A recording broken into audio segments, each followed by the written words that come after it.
Ever get that feeling? Like you're Yeah. going through the motions of learning, but not really, absorbing anything. Like you're just skimming the surface. Yeah, I think we've all been there. Definitely not alone. And that's exactly why we're doing this deep dive today.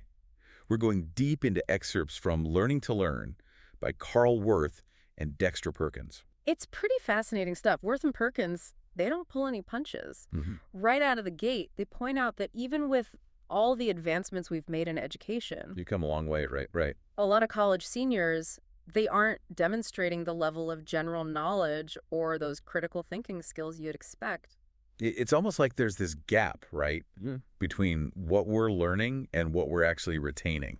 And they even bring up a study, Oh, yeah. The economics students, really. yes, economic students Yeah. who basically forgot everything they learned just a few years later. It's kind of a dismal picture they're painting. I mean, it makes you wonder, are we really learning effectively? If we're just forgetting it all. Exactly. And that's where this whole idea of learning how to learn comes in. Because it's not just about teaching and hoping it sticks. It's about, It's a shift, really, a shift from teaching to learning. yes. And groups like the Association of American Colleges and Universities, they're really emphasizing that. Makes a lot of sense. I mean, it's becoming less about, cramming our brains with facts. Like just memorizing. Yeah, and more about developing these skills to constantly adapt and be able to, absorb new information. It's like the world's changing so fast. It is. It's like that saying, give a man a fish, you feed him for a day. But teach a man to fish. You feed him for a lifetime. Exactly. Except in this case, we're talking about teaching ourselves how to learn anything at all. And one of the most surprising things I came across in these excerpts Mhm. is this statistic from the National Training Board. You ready for this? Hit me. We only retain, get this, about 5% of the information we get from lectures. 5%. That's it. 5%. That's like going to a buffet and only eating a single pea. Exactly. It makes you question those traditional learning methods. Like, are they really serving us? Right. So what's the alternative? Well, Wirth and Perkins, they offer a solution, and that is becoming intentional learners. Okay, intentional learners. What does that even mean? Well, it's about being purposeful. It's about being self-directed.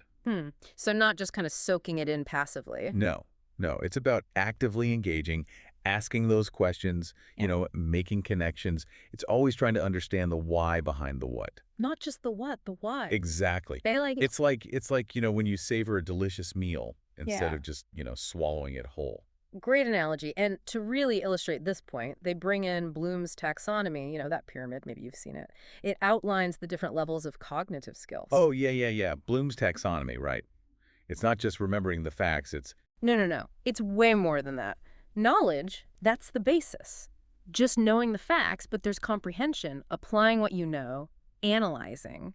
Then you've got synthesizing, creating something new with it, and then evaluation. it's like climbing a mountain. You start with the base camp, the facts, Mhm. but the real journey, the real learning happens as you're going up.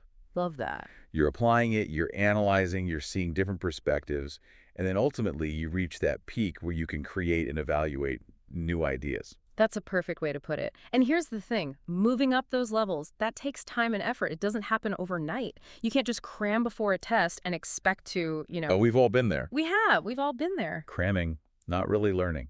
But what about the emotional side of things? I mean, does that play a role too? It absolutely does. Yeah. We often forget about what they call the affective domain. To what domain? The affective domain. Feelings, emotions, values, all that. If you're not motivated, if you don't see the value in what you're learning, chances are you're not going to put in the effort. Well, yeah.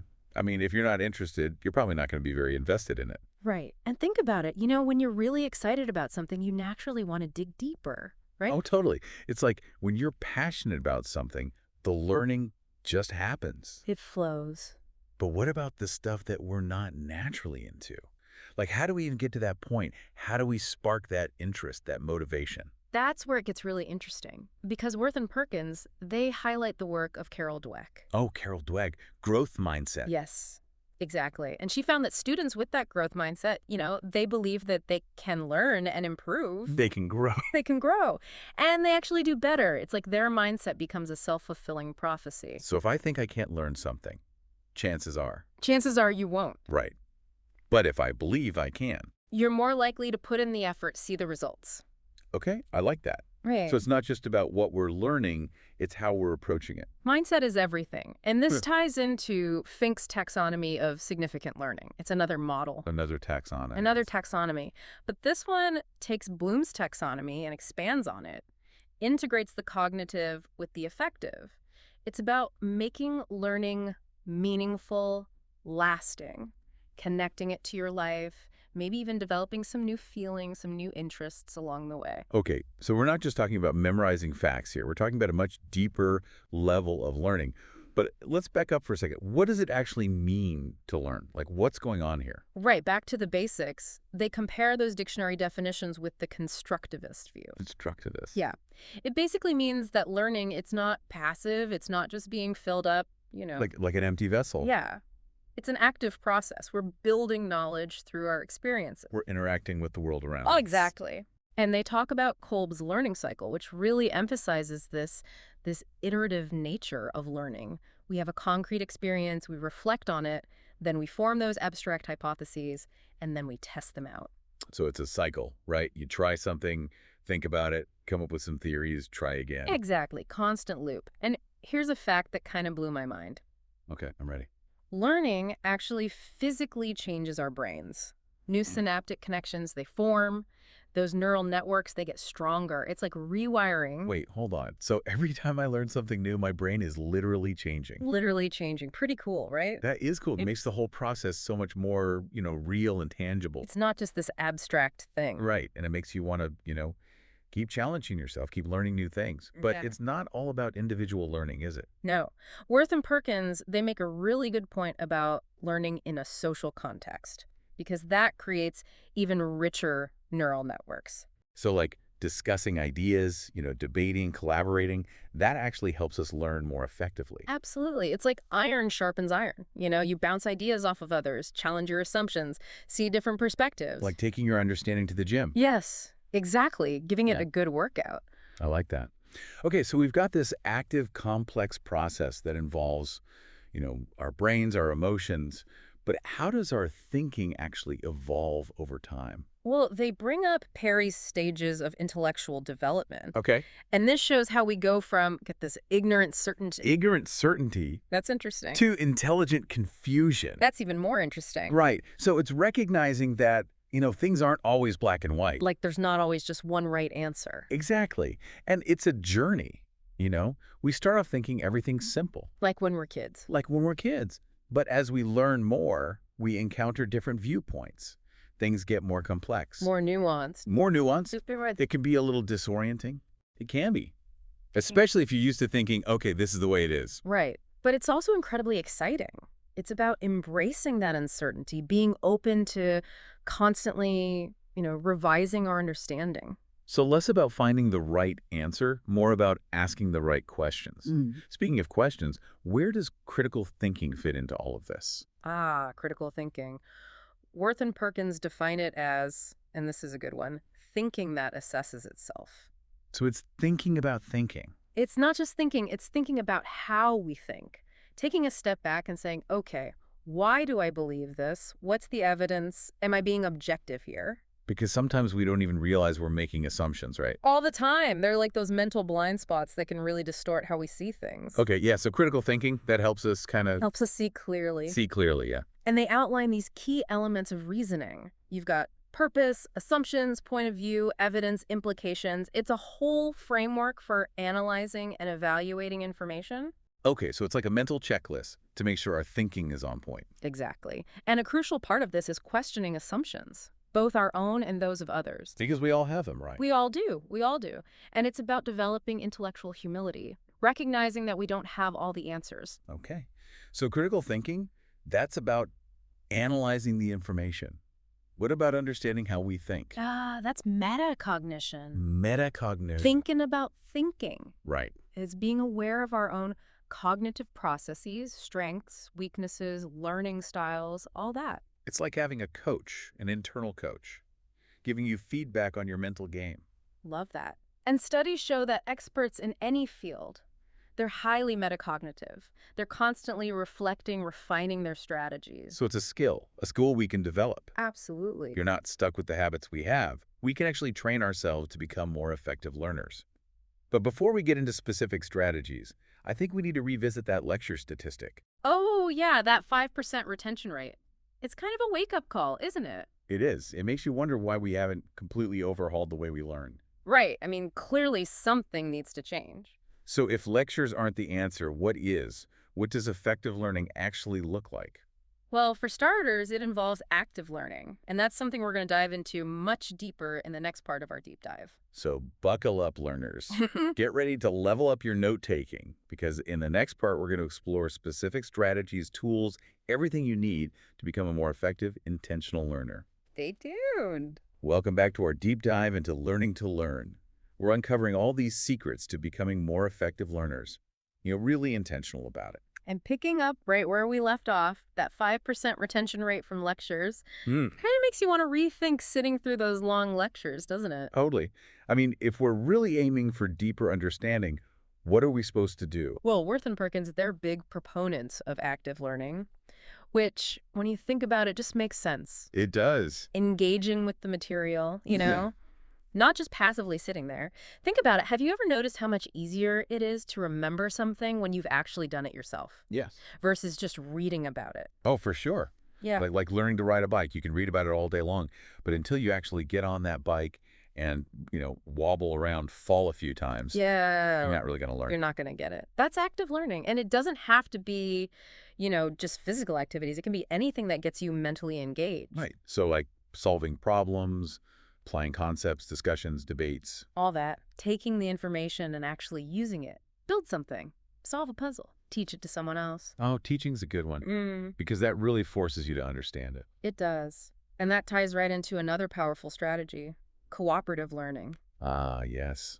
Remember we talked about how learning in a social context actually strengthens those neural networks? Right. It's taking that idea to the next level. So it's more than just discussing. It's working together toward a common goal. Exactly. Like a group project, everyone contributes. You've got your unique skills, your perspectives. And you learn how to, communicate, collaborate, resolve conflicts. Essential skills. Any field, whether you're working on a team or just navigating those everyday interactions. Right, absolutely.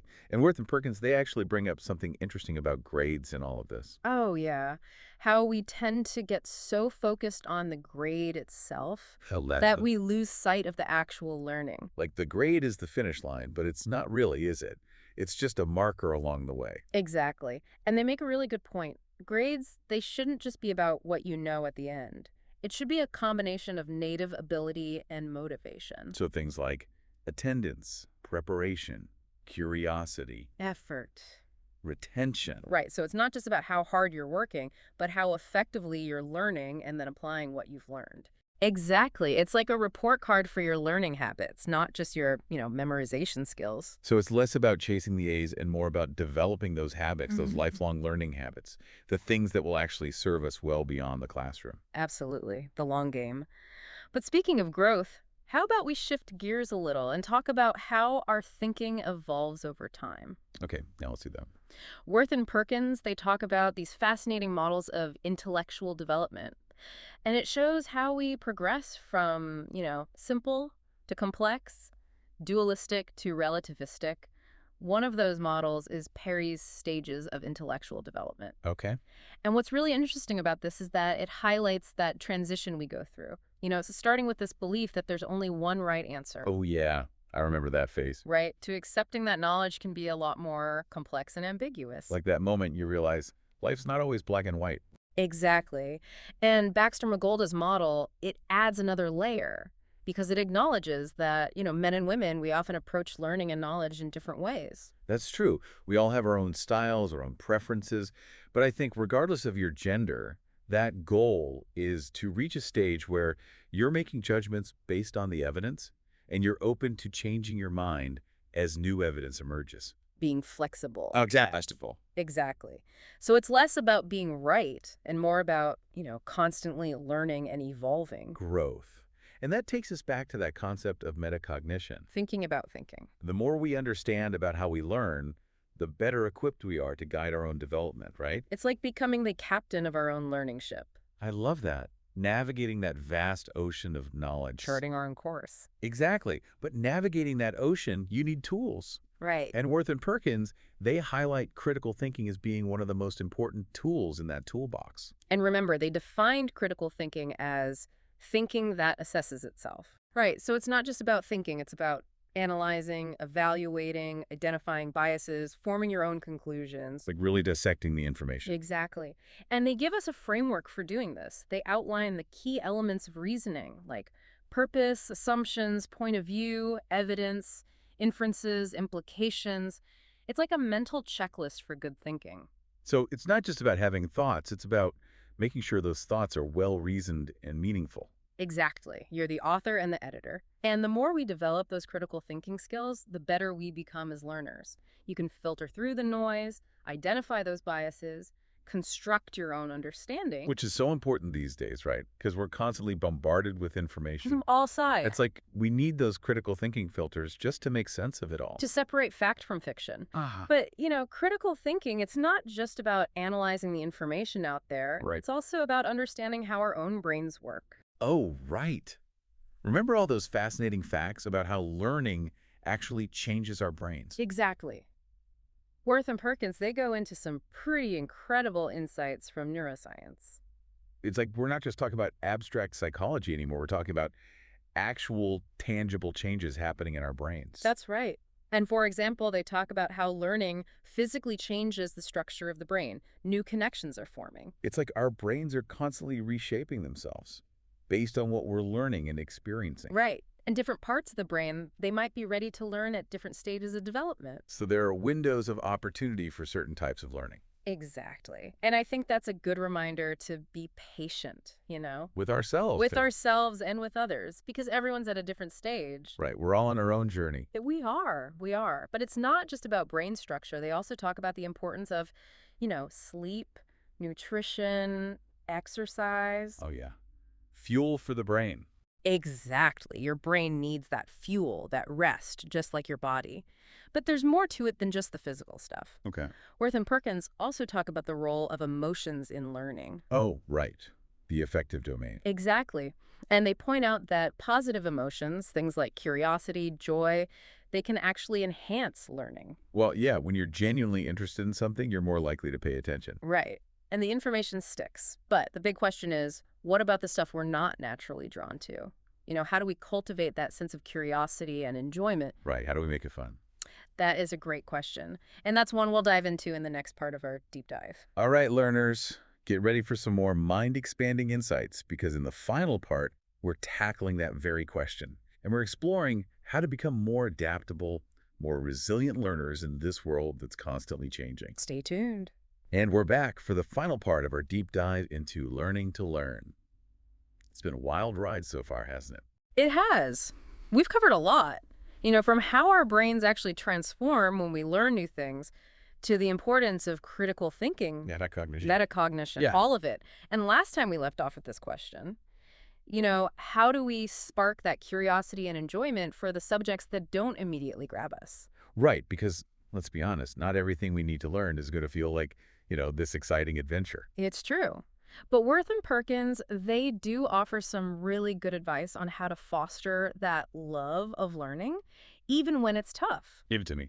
One thing they emphasize is finding those connections, between what you're learning and what you're already interested in, or your goals. So like figuring out how this new information, even if it seems totally unrelated, how it actually fits into the bigger picture of your life. Exactly. Like, let's say you're studying history, but you're more of a science person. Okay. You could try connecting those historical events to scientific advancements, or maybe explore the lives of scientists who lived during that time period.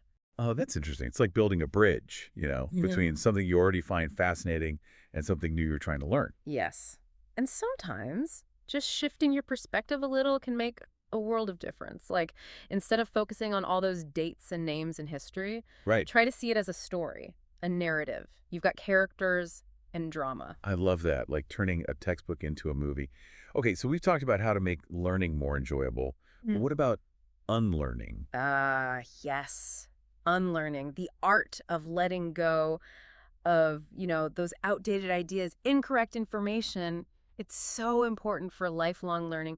Wirth and Perkins don't explicitly talk about it, but it's definitely connected to everything we've been discussing. It sounds almost impossible. Like, how can you unlearn something that's already wired into your brain? Right. Well, think of it less like erasing something and more like updating your mental software. You know Okay. how computers, they need those updates to function properly? Our brains are kind of the same. We need to replace that old, outdated information with more current, accurate knowledge. So recognizing that what we learned in the past might not be true anymore. Exactly. And being open to revising our understanding. But it's not always easy. No, it's not.